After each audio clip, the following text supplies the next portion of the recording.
Hello guys, welcome to back my channel. स्वागत आहे तुमचं. आणि आजचा माझा बेत आहे फिश फ्रायचा. सो त्याच्यासाठी मी अगोदर आपल्याला मस्तपैकी थंड सॉफ्ट ड्रिंक करायचं आहे. त्याच्यामुळं मी इथं कोकमचं सरबत करत आहे. सगळ्यात पहिल्यांदा आपल्याला थंड पाण्यामध्ये कोकम सिरप टाकायचं आहे, साखर टाकायची, मीठ टाकायची, सब्जा टाकायचे, थोडं लिंबू टाकायचं आहे. सो हे सगळं मिक्स करून मी ठेवले फ्रीजमध्ये. आता त्याच्यानंतर आपल्याला ही मच्छी घ्यायची आहे.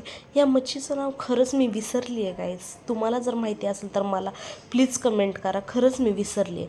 आता ह्याला स्वच्छ धुवून मस्तपैकी लिंबू वगैरे मी पिळला आहे त्याच्यावरती, आणि मस्तपैकी लिंबूच्या रशामध्ये मी ह्याला 10-15 मिनटासाठी ठेवणार आहे गाईज.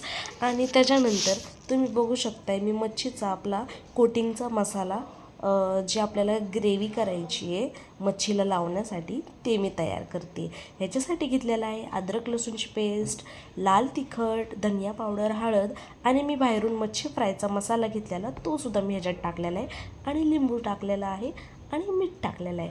सो ह्याला मस्तपैकी आपल्याला हाताने, थोडं पाणी पण टाकलेलं आहे गाईज, येस, आणि याला मस्तपैकी आपल्याला हाताने मिक्स करायचे आणि छानपैकी माशाला लावायचं आहे गाईज. तुम्ही बघू शकताय माझा मासा.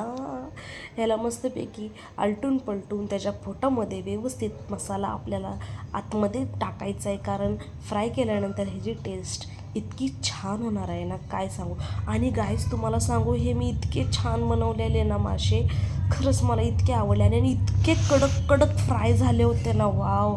माझ्या घरच्यांना तर इतका म्हणजे एक्साइट झाले होते ना. मी एक मासा काढला कढईतनं, लगेच तो त्यांनी खायला घेतला, असं झालं होतं. त्याच्यामुळं मला तुम्हाला व्यवस्थित फ्राय झालेले मासे पण नाही दाखवता आले.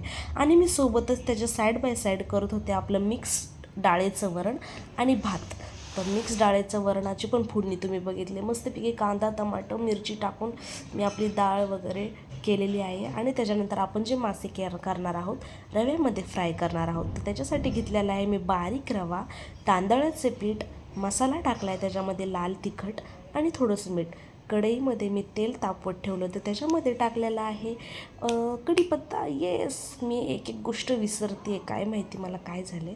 आणि मस्तपैकी आपण जो मसाला लावलेला जी मच्छी होती त्याला आपण रव्यामध्ये व्यवस्थित रवा लावायचा आहे त्याच्यावरती, आणि हळूवारपणे ऑइलमध्ये सोडायचं आहे. इथं तुम्ही बघू शकता गाईज, मी हा मासा थोडासा उलटा म्हणजे केला होता, तेव्हा तो इतका कडक झाला होता ना, मस्त झाला होता, एकदम छान टेस्ट झाली होती. आणि इथं तुम्ही बघू शकताय मी जेव्हा कढईमधनं बाहेर काढले तेव्हा तर लगेचच सगळ्यांनी खायला घेतले.